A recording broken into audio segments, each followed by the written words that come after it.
think that somehow art, fiction helps you to understand reality. I think somehow the artists do an interpretation of reality. In that interpretation, you try to find the truth. You know, I think A Monster Calls was about that. It's about a kid that somehow needs to deal with part of his psychology that is unable to process, and it's a fantasy character that it's also a representation of his own psychology that helps him to process that feeling.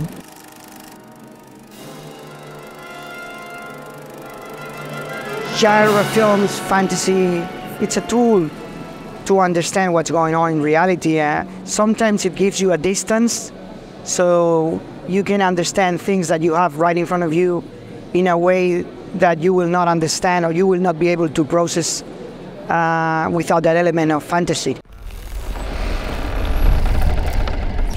There was once an invisible man who had grown tired of being unseen.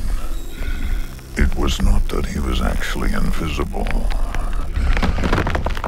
It was just that people had become used to not seeing him. One day, the invisible man couldn't stand it anymore.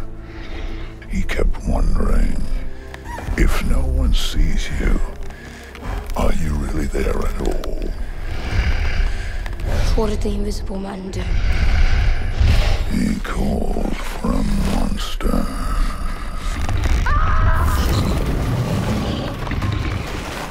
The truth is that I follow my intuition. There's not a plan. I follow my intuition, and in that sense, that has a lot to do with the most emotional aspect of the human psychology. I mean, there is a moment that kind of catharsis to me is what leads the way to understand what is that. I feel very attracted to the most emotional side of the human psychology, and I think emotion is very important. Actually, movies were music before than words.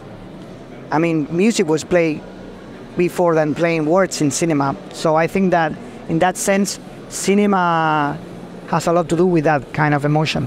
When I did Impossible, there was a moment that it felt very emotional to me and I didn't know why, but I had to do the film to find out. The more movies that I do, the more I understand what I do. But at the same time, I don't want to know why I do the things that I do because I want to keep looking for it while I do films.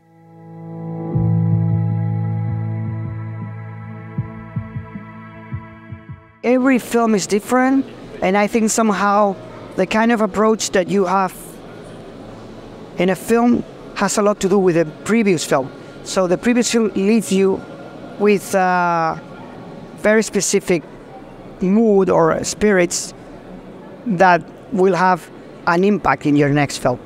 I came from shooting Lord of the Rings and Jurassic World, that I put my best, my skills at the service of the story of Tolkien or the world of Steven Spielberg. And in this new one, I had the need to express myself, to go back to my roots and try to find who I was. And in that sense, this film has a lot more to do with Impossible or A Monster Calls than the other works.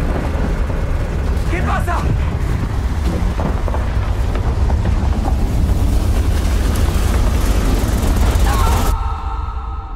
I didn't want to use storyboards because I wanted to capture a sense of reality. Of course, reality doesn't exist in a film. I thought that every time I was designing a shot in a very cinematic way felt wrong, because somehow I wanted to capture a sense of life that has to do more with documentaries than fiction. You know, in that sense, I remember that we did like 3 replicas of the plane, but we kept the real size of the plane. There were moments that it was almost 30 people and a crew and a camera in a very, very limited space. So that didn't allow me to create sophisticated shots.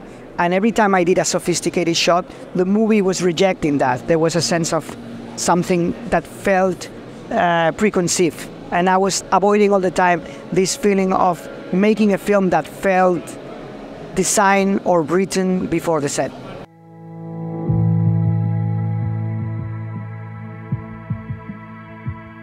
When I did The Impossible, the title of The Impossible was taken from the book I am adapting now. So when I was doing The Impossible, I discovered Society of the Snow, and it was a huge influence on The Impossible, and actually I took the title from the book. I think that it's the main difference is that I am different at this moment, is the fact that I already did The Impossible, that I wanted to get separated from that and do something different. In that sense, this is when I mentioned before that I was trying to avoid something that felt preconcept. I don't know the word, but I was trying to avoid that. Has a lot to do with what I already did in The Impossible.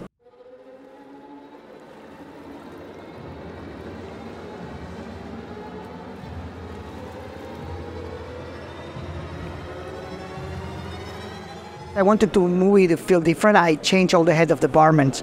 So the composer, the DP, the editors, everybody is the first time I work with them. But you're still working with the same editor? Yes, one editor and the sound designer are the only ones that are working with me this time. I really wanted to do something very different in terms of the visuals, in terms of the way I approach the story, but somehow at the same time feels familiar to what I did.